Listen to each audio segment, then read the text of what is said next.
How to start a residential assisted living business during a global pandemic. That is what I'm going to discuss in this video. So if you're interested, make sure to stick around. What's going on, everyone? I hope you're all doing well. If you're new here, my name is Serge. Welcome to the channel. To all my reoccurring viewers, thank you so much for all the love and support that you guys have shown this channel.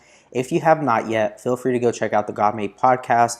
Also, feel free to check out Legion Assisted Living Academy and Legion Assisted Living Advisors. I will have all the links down below for you guys to check out. And so without further ado, let's go ahead and jump into the topic of this video. Should you start a residential assisted living right now during this global pandemic, or how would you go about starting a residential assisted living business during this global pandemic? Well, I could tell you right now that this time has created an opportunity for anyone who's looking to start residential assisted living, because 2 videos ago, I will put it up here, I talked about how there are these bigger facilities that are getting infected with the virus, and a lot of residents are having to be moved out because there's other residents in there who don't want to get infected with the virus. So you have 2 things going on here. You have residents who are infected and residents who don't want to get infected by those that are infected in the same facility that they're in.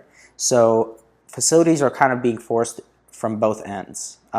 Either they decide to keep all the COVID residents and discharge all the non-infected residents, or they can go ahead and discharge all the residents who are infected and keep the residents who are not infected. So with that being said, anybody that's looking to start, if you have a home that you can get licensed and get zoned and get up and running for residential assisted living, this opportunity is perfect for you guys.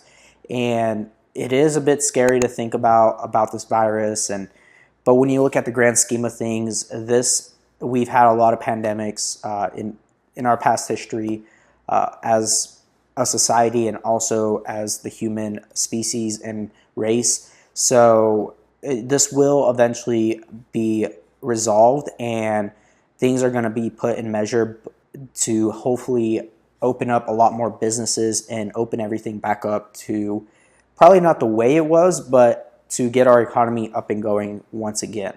Another thing that I could tell you right now for all these residents that are infected, and if you decide to actually open up a home right now and get it zoned and licensed to these infected residents, you can actually charge more money, because now you're putting, not only are you going to have to get more supplies, PPE, which we've been running a shortage on, you'll also be able to charge just because you're putting your caregivers at risk, you're putting your managers, your employees essentially at risk to these residents that are infected. So therefore, you're able to actually get more money per resident if you actually admit these residents. If they're not infected and they're not tested positive, then you can go ahead and just charge what you normally would charge as if you were just placing them, despite everything that's going on. So there are quite a bit of opportunities for people who are looking to open up right now. And anybody that is just thinking, well, should I do it? Should I not do it? Even when the resident is essentially not sick from the virus anymore, they will still be in your facility. They'll stay there in your facility as long as you're taking care of them and they enjoy the care and they enjoy the staff and they enjoy the home. They'll most likely stay there. They're not going to move again. The reason why they had to move was because they were kind of forced to, and they weren't allowed to stay in a place that either was infected or wasn't infected. So for anyone that's actually thinking, well, should I start a residential assisted living? Yes, you should. How hard is it to get zoned right now? With the zoning, a lot of it's done over the phone anyways. A lot of it's done online. You submit the application, you go through the application, you make phone calls. So you don't necessarily even have to go to the city ordinance and go into their office and sit down and fill out this application. You don't have to have any type of human contact in the sense of person to person. So physical contact. So you don't need to even do that. You can just do it all online. Now, as far as the inspection goes, yes, they're going to still come out and inspect your home. I have a studio right now. They're getting their fire inspection done. There's people on the Facebook group who have fire inspections scheduled, right? they're still coming out because it is still essential. It's an essential business. And the fire department is constantly out and about handling situations within the community. So they're going to come out and actually inspect. For instance, I actually have an inspection tomorrow morning. So today is April 29th, April 30th, tomorrow morning at 9 a.m. They're coming to do my annual inspection for the fire sprinkler that I have, my fire extinguishers, everything. They're going to come check it. So they're still doing that. They're still doing all the fire inspections, which essentially you need in order to get your certificate of occupancy, your C of O. Licensing is still going to come out. I'm still due for an inspection, my annual inspection, which is next month. And they're still going to come out and do their inspection. They need to make sure everything is properly placed and that we're following all the guidelines as far as the virus goes and everything that we need to do in regard to that. So if you're worried about that and the zoning and the fire inspection, you shouldn't be, because they're still doing it. They're still coming out, and you can still start your care home right now during this entire pandemic that's going on. And you shouldn't be worried if they're going to come out or if they're not going to come out. They're going to come out and inspect your home, get you up and going. And at that point, you can start admitting new residents. And that's why I'm so eager to make this video, because I think there's a lot of people probably thinking to themselves, I probably shouldn't start my care home right now during this global pandemic that's going on. But I could tell you right now, this is a better opportunity than ever to actually start your care home and to get your business going and fulfill your dreams and fulfill your goals.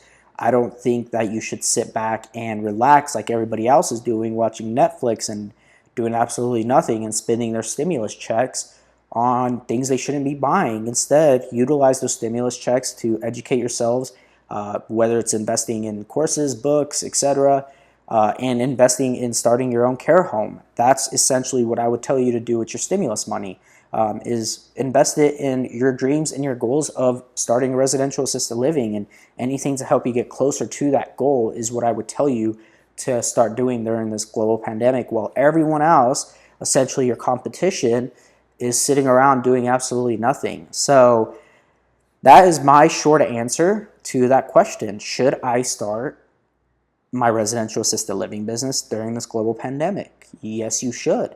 And how would you go about it? Just if you go watch all my videos, if you go and join the academy and you join the mentorship program, that's how you would start your residential assisted living. And for people that are taking advantage of this opportunity right now, you will thank yourselves later, and you'll see afterwards why it was such a smart decision to start now. Housing prices are going to start dropping soon. The housing market is going to crash. So if you haven't even purchased a property and are looking to purchase a property to start your residential assisted living, keep a lookout on these houses, because they will start tanking. People will start getting desperate because they won't be able to make their payments. They're going to try to sell, and they're probably going to sell undervalued just to get rid of it and get it off their hands. So don't be surprised if you start seeing a lot of houses hit the market and the demand is not there, the supply increases, therefore prices plummet. It's all about supply and demand, and that is all that is. And the same with the residential assisted living side of it. There's a lot more demand right now and not so much supply as far as care homes taking the residents with the virus. So it all comes down to supply and demand. That's the simple aspect of business. And so hopefully this video inspires you guys to go out and start looking for properties, continue to pursue education regarding the residential assisted living business. And with that being said, make sure to hit that subscribe button for me if you have not yet. Feel free to smash that like button for me. Go watch all these other videos. And until next time, God bless, stay safe, and I'll see you guys all in the next video.